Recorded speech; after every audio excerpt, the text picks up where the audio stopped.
Emmerson Mnangagwa.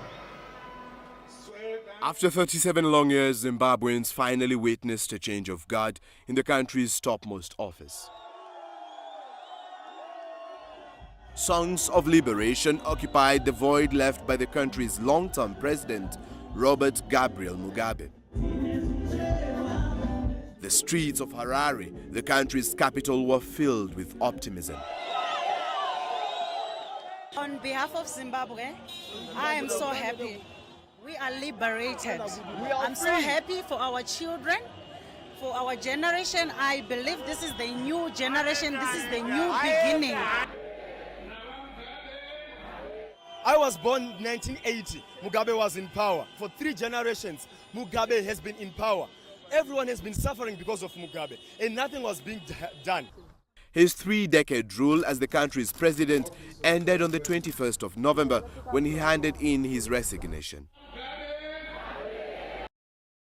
Following my verbal communication with the Speaker of the National Assembly, Advocate Jacob Mudenda, at 13:53 hours, 21st November 2017, intimating my intention to resign as the President of the Republic of Zimbabwe, I, Robert Gabriel Mugabe, in terms of Section 96, subsection 1 of the Constitution of Zimbabwe, hereby formally tender my resignation as the President of the Republic of Zimbabwe with immediate effect. After President Mugabe's resignation, the Southern African country, once referred to as the jewel of Africa, looked to Mugabe's former ally turned foe to lead the nation. Emmerson Mnangagwa, aged 75, took over as the country's 3rd president a few weeks after being fired as the vice president, a post he held from 2014.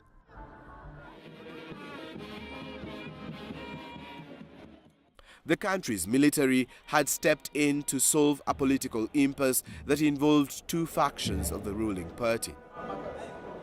ZANU-PF, the ruling party since the country's independence in 1980, was divided between the First Lady, Grace Mugabe, who allegedly wanted to inherit her husband's seat, and the president's longtime friend, Emmerson Mnangagwa. Mnangagwa is a former justice and defense minister with close ties to the military. While serving under President Mugabe, he got a reputation of being ruthless and cunning, a character that earned him the name Gwena, which is the Shona word for crocodile. Emmerson hopes to guide the country to snap back to its former praises. No one is more important than the other. We are all Zimbabweans. We want to grow our economy. We want peace in our country. We want jobs in our country.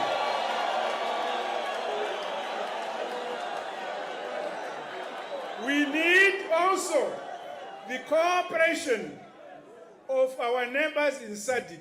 We need the cooperation of the continent of Africa. We need the cooperation of our friends outside the continent.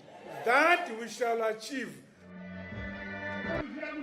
Over the years, the reign of Mugabe was reviled as a despot whose handling of the economy and willingness to maintain power crumbled one of Africa's promising states.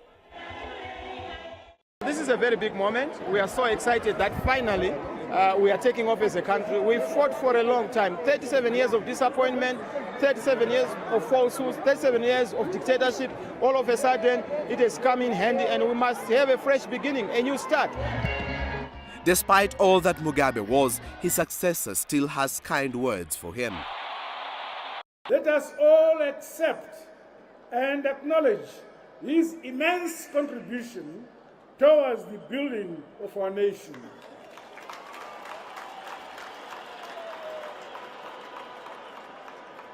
To me personally, he remains a father, mentor, comrade in arms, and my leader. We thus say thank you to him and a trust that our history will grant him his proper place and accord him his deserved stature as one of the founding fathers and leaders of our nation. While many usher in this new dawn, others like Pastor Zamara are raising a red flag. We must strike a dichotomy between Mugabe, the person, and Mugabe, the system. Mugabe, the system, is still very much alive. And we must now deal with Mugabe, the system, because it's retrogressive. We don't need that. Zimbabwe is not going to go forward if Mugabe, the system, is intact. Zimbabwe is not going to go forward. And the people who are going to take over from now, they are Mugabe's minions, they are Mugabe's acolytes. And so until and unless they reform, it's still going to be game on. Mnangagwa is expected to lead the country to a general election on the 22nd of November 2018.